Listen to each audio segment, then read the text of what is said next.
Last night when I was watching you at the show at the Vanguard, I was like, this is chamber music, but like deeper, better. Like cool. I was actually thinking, I think I'm in the wrong business because that's really what I want. I want to be in this tiny little space and I want that it's that same energy, it's that same communication and listening, and like I could see when, you know, the lock-in happened and those just like those moments. But there is something to me, I don't know, I think we That's all cool. have envy of each other's little, you know, playgrounds, but I always just find this kind of freedom that's really desirable. Yeah, I love it too. I love that freedom. I really, variety is the spice of my life. I get to play with a bunch of really different great musicians, and every time it's a new conversation. But you're right, like we also sort of look on the other side of the grass, which is always greener, and say, oh wow, it'd be cool to, like, you know, just play the same thing every night for a crowd of 5,000 people that are singing, you know, the exact same, you know. It's all good. But I think, you know, it's natural to feel like a visitor to whatever scene, you know, and all that to say, come on in, you're welcome. Like you're already a part of this scene, and next time you get on the bandstand, treat it as a blank canvas and say, this is what we're gonna do, you know. And it might be more, you know, we might call it jazz or I don't know, classical. All these words probably don't do justice to the sound anyway. So just, I do borrow, by the way. I do borrow. Well, for one thing, you don't know, but I'm a very, very good fake jazz player. I've heard some stuff online. Yeah, no. Can't improvise, but I can do the sound. But I also I felt myself. I was working with some students not very long ago, and they were playing some classical piano trio, and I said, you guys lean in, like physically be together, because you know these structures get set up where we're in our own spaces and not even doing that. Which brings me to something that we talked about too, which is like the ways that jazz education has started to mimic a classical education. And like there's been some decades now of methodology. Yes. And your feelings about that. I'm mixed, you know. Yeah. I went through the school music education system, like so many of the musicians I play with. Methodology is the word. I think we're taking this beautiful, magical thing that we all know and love, which is music, and trying to fit it into some kind of a method of syllabus and test and grade and degree that says you are qualified to work in the field, when we know that's not quite how it works in music, right? You can't wave your degree to Herbie Hancock and say, Mr. Hancock, I'm ready for my gig, you know? I think that discussion about what is being done in a healthy way in music education and what are some things that might be falling into that, I don't know if it's just a methodology trap, but some kind of traps, you know? I think there are a lot of musicians who come out of these schools having built certain kinds of crutches in the way they experience music, just to pass that test, you know? So with music, I think the truth, and really all knowledge, the truth is that you have to go to the person and deal with them where they are, right? And every syllabus should essentially be personalized, you know? So if a student comes to the table and says, you know, I love Beethoven, I love Bob Marley, I love Charlie Parker, and I love Kendrick Lamar. What do? You know, how do you start to pick that apart and serve that? And you know, while studying all of those craft-based things that I think do lend themselves to some of those methodological approaches. Do you know this clip? There's this clip of Ellington and Bernstein together in 1963, and they're talking about this moment where jazz and symphonic traditions are coming together. And they're talking about how the audience is shifting and the spaces are shifting. Like now you're hearing jazz in the concert hall and you're hearing, you know, whatever Bernstein was doing at the time. But it's so interesting because they're really like foreseeing what's going to happen. Wow. Yeah, those cats are prophets. Yeah, they were. I love that conversation too. That notion that the music belongs in a certain place versus another. And maybe the healthy thing for both musics is to get a little dose of the other. Maybe we should take the Carnegie Hall acts and put them down here in a basement club, and some of these brilliant musicians that I hear down here in the club should be on the Carnegie Hall stage, and how that affects the music, how that affects the public's relationships with the music, understanding of it, assessment of it. It's fascinating stuff. And also, we should all be in neither of those places. We should be in all the other places where no one has tickets to hear the music, right? More than anything. Yeah, right? off limits? What do you mean off limits?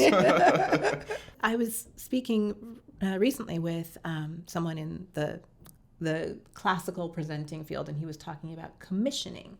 And he was talking about this 100-year cycle where we're always discovering things, rediscovering things from 100 years ago, and everything else in the middle gets lost. And he was like, how do we shorten this 100-year cycle so that we're also connected with what happened 50 years ago and 30 years ago?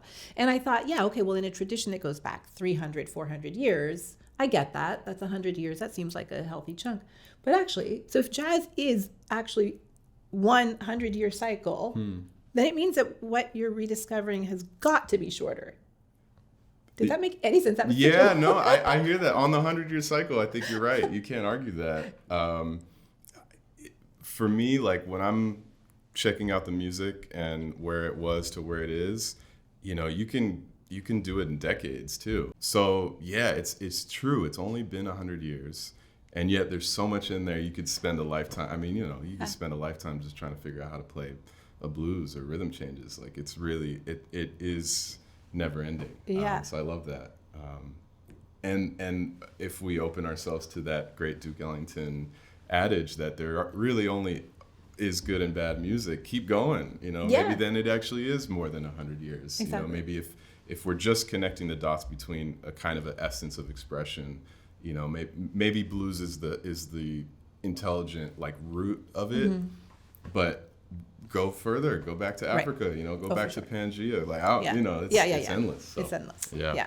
So if you had to predict, what is this decade? Yeah, I think I think it's smart to look to the 20s for a lot of maybe just some good old practical lessons, post-pandemic type of stuff.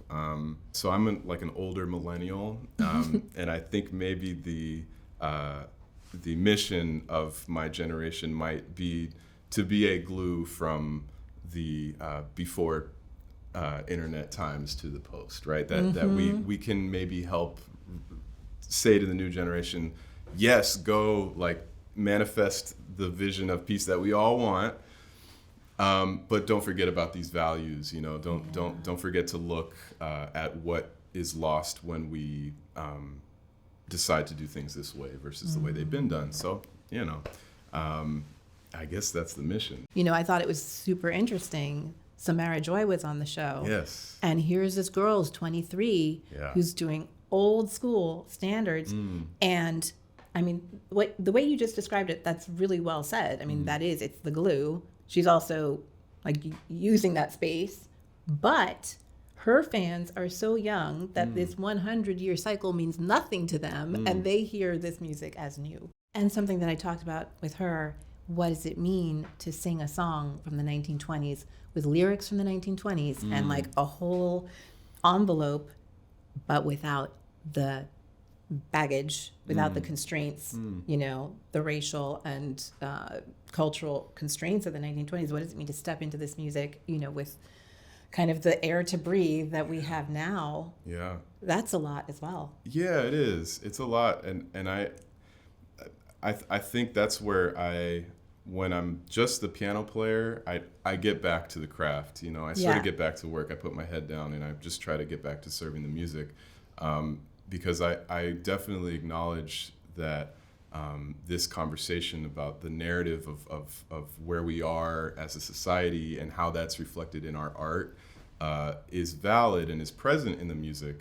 And at the same time, there is, sort of a put your blinders on and just listen to that note and what that note is telling you to dream and imagine next, And when I'm doing that, I don't know that I'm actually thinking about all of these larger narratives and issues. You know, it's not to say that they aren't part of what I am mean to express, and it absolutely is part of what I'm dreaming is behind that note. You know, it's what's in my emotions, my feelings, and my attitudes when I play.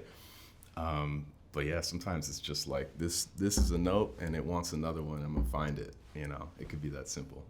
I definitely try to keep up with what's happening in the world and be about good things and stand behind movements and communities and things that are positive, that are in line with my thinking of, yeah, we should love each other more. We should live in peace. We should get rid of all the bad stuff.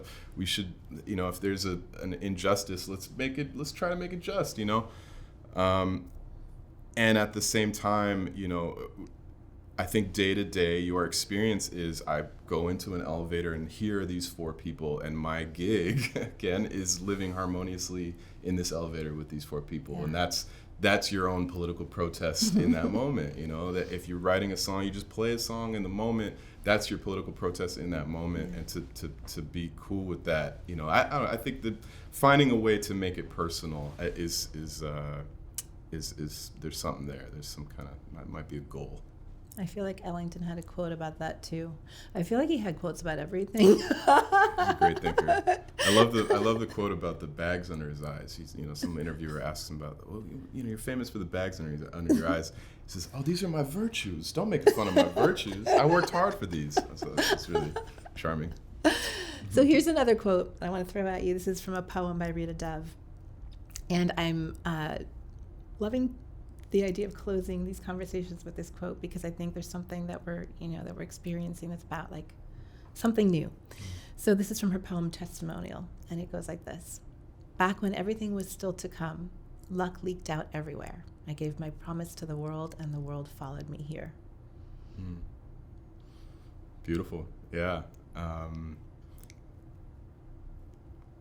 The line about luck, you know, it makes it feel so youthful. So, you know, it's really looking forward. I hope it's the beginning of a journey, you know. And I suppose this promise to the world is the mission statement. It's our North Star, you know. I relate to that. I still feel like the kid in high school who's, again, trying to figure out what note goes after that note. I think if I have a promise to the world, it's just to like continue to serve that, you know. It's to really try to serve the music as best I can and try to serve the environment I'm in as best I can and try to live harmoniously with my fellow humans. Fellow elevator riders. Yeah, exactly. Fellow passengers. Yeah.